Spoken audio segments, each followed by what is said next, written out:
Hi, today I will start the episode with 3 fascinating facts related to the topic, and I will clarify and expand on them at the end of the episode. First one, the whole discipline of a strongman as a sport as we know it today is derived from farmers and their work from Northern Europe.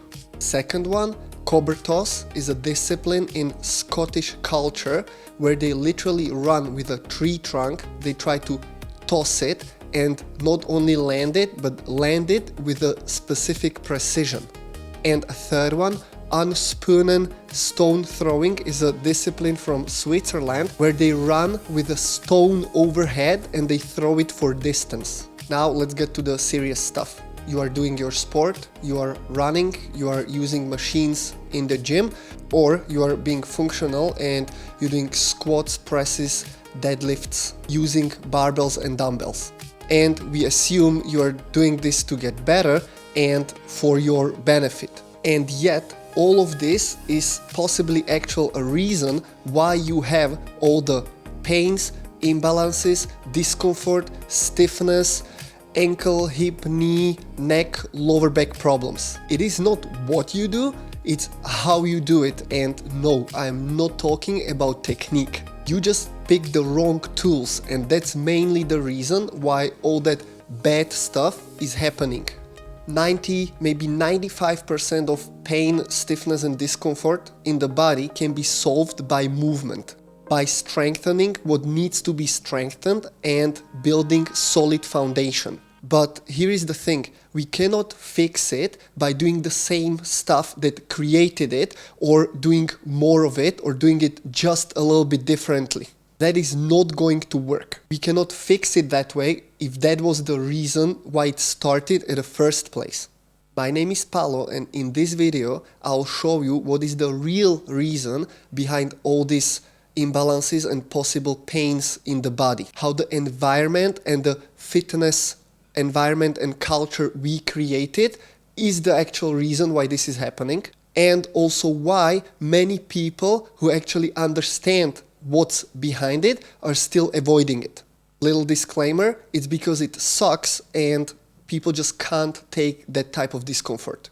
This injury or pain or stiffness journey has maybe a little bit different timeline for different people, but it has pretty consistent scenario across people who are experiencing it. Consistency that is to a point bit scary because there is very clear pattern behind it.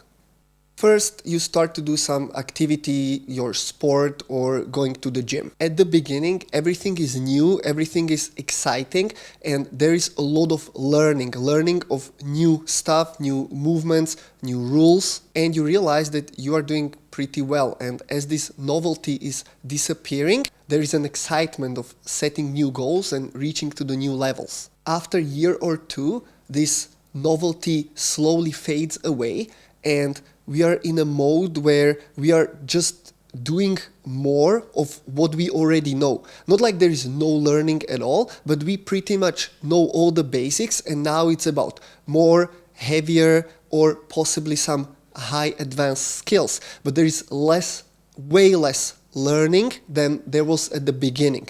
The focus shifts to reaching new milestones, whether it's numbers on the lifts or particular new techniques learned, or even trying to compete. And after this phase, or even during this phase already, something new comes. Little niggles, little problems, some pain in the shoulder, knee. It's not serious, tiny stuff that is not really concerning, until it is, because slowly it becomes more and more prevalent. There is no clear reason why it's happening now, or even why it's happening at all. It seems that it's coming out of nowhere. If this is not addressed properly and early enough, it can cycle into a loop of bad injuries, imbalances, developing chronic imbalances and chronic pain that drags for years. And only when it really stops us from doing the activity properly, we start to think how this even happened. And as a side note, paradox is that people who actually really love the activity tend to really notice it the latest because the love for the game is actually keeping them in, and they tend to ignore all these little signs along the way until it really goes wrong. And this is what actually goes wrong.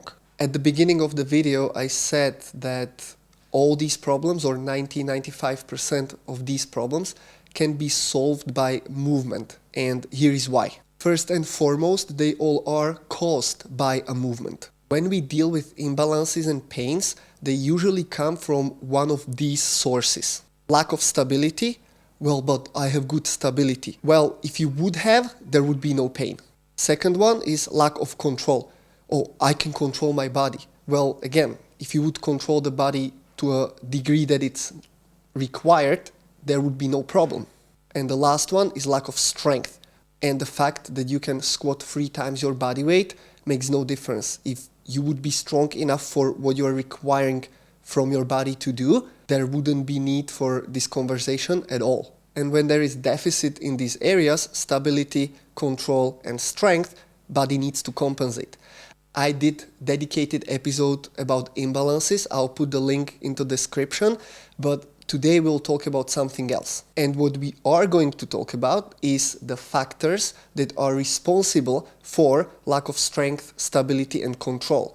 And that is grips, handles, symmetrical movement, symmetrical equipment, and these have one thing in common. They allow you to move without proper stabilization. You do the movement, you go through the motion, but only the muscles, or mainly the muscles that are responsible for execution, are activated without a proper, natural, our in nervous system ingrained need to stabilize first. Muscles that are for stabilization are chilling. And as you can imagine, that is a massive problem. If it happens once, not a big deal. If it is fixed regular pattern, that's a recipe for disaster. And the solution is fairly simple. No handles, no grips, no fixed range of motion, no symmetry. In short, back to the nature. And in one word, sandbags. Proper sandbags. Like no handles on the side, just bag of sand. Our body was developed and adapted in environment where stabilization was the key. When we were picking up logs, stones, carrying pieces of meat, there is no handles, there is no balance, there is no fixed range of motion. And all these have one thing in common, which you can translate into a sandbag training supernaturally. When you are picking up a sandbag, you need to squeeze in first. Because it's an object in the center, you need to squeeze in before you even engage in a lift. Whether we're talking about press, deadlift, just picking it from the ground, or just carrying it, where you're hugging it, you're squeezing in. And that is automatically engaging all the stabilizing muscles that needs to be engaged. If you want to do the same with barbell, it's practically impossible without doing it super consciously and thinking about it first. In sandbag, it just happens naturally. If you want to teach somebody how to do a snatch, it takes half a year, 2 years, maybe 10 years to master a technique. If you want to teach somebody how to toss a sandbag, grab it and throw it behind you, yeah, the coordination aspect of it is way less, but also the possibility of injury is way less because people will just do it naturally. These all are movements that are ingrained in us in a way that body is just ready to do them pretty much any time. And it also has an amazing transfer to real life, because in real life you are dealing with stuff that has odd shapes. It doesn't need to always have a handle, and you just need to figure it out. When you're moving a couch, it's awkward. When you are trying to put something on a top shelf, it's not a perfect technique, push press.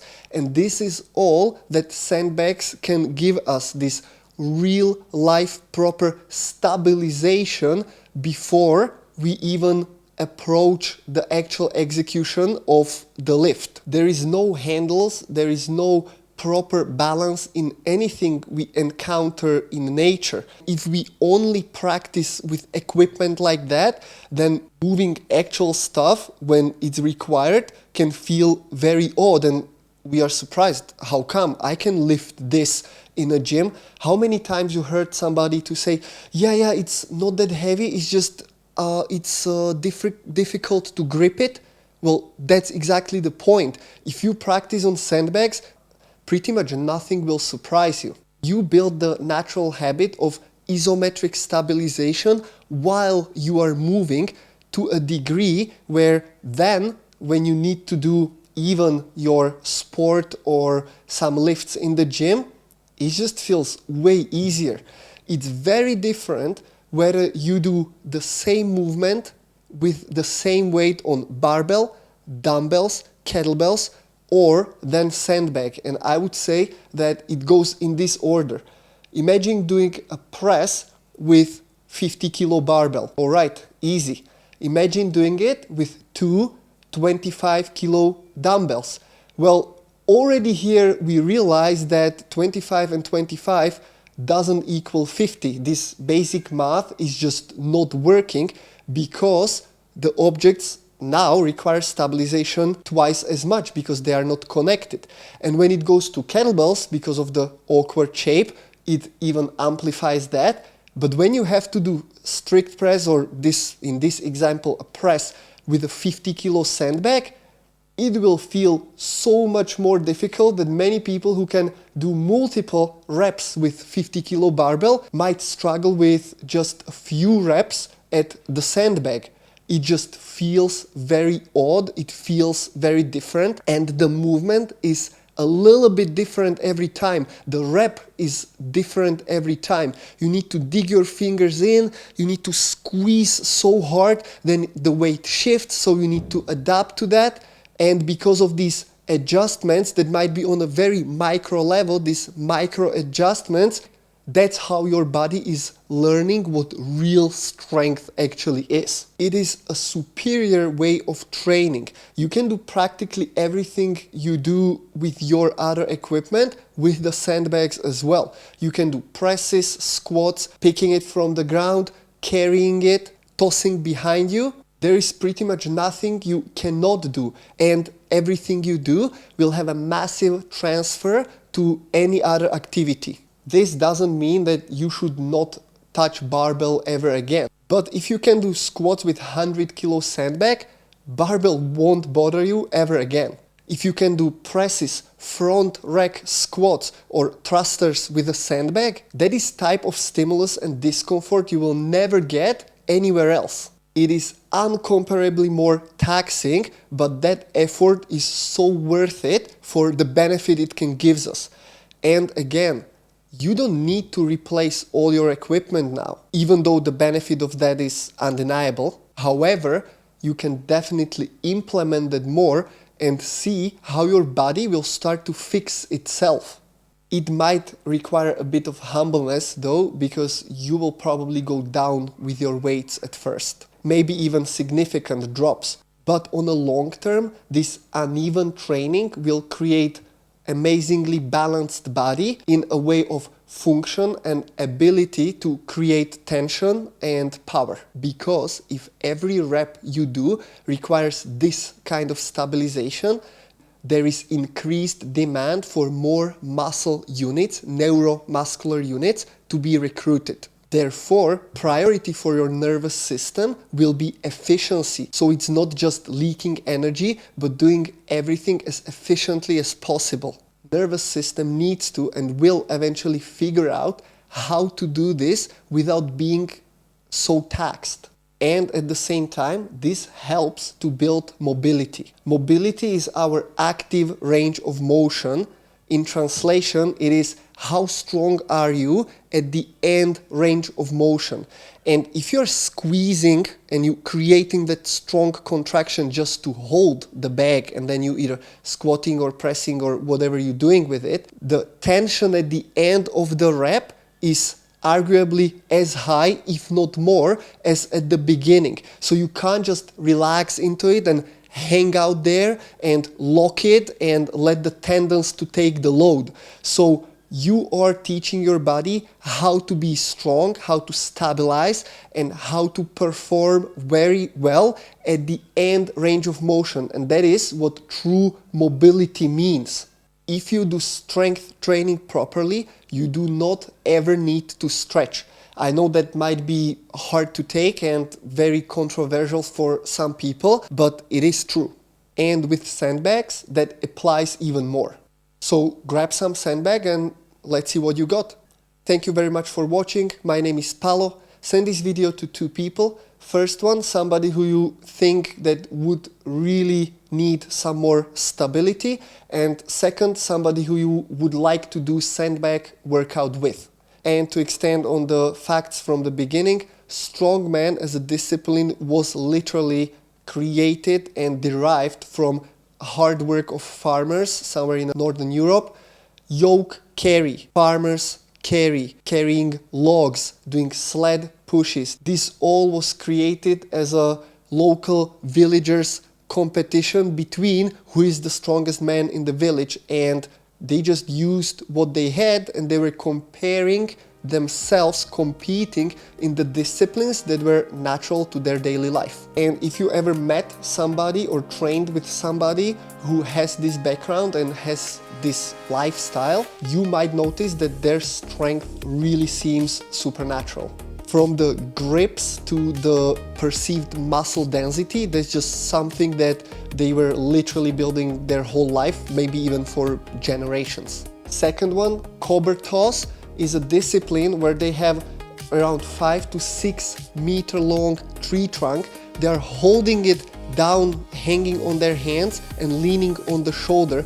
They run with it and they try to toss it in a way that the top will tip into the ground, and they flip the part they are holding over so it flips and lands in a 12 o'clock precision point. If you will look at some of the videos, crazy. There are 3, 4, sometimes 5 guys just handing this tree trunk to the one guy who is about to perform the toss. And the third one, in Switzerland, they are tossing these stones for distance, and they first pick it up, put it overhead, run with it and throw it into this sand pit for distance. These stones, probably based on some categories, can have up to 70 or 80 kilos. So I would say that's a pretty cool functional strength. Thank you very much for watching. If you have any questions, ideas, suggestions or comments, please either comment down in the video or reach out directly to me. See you next time.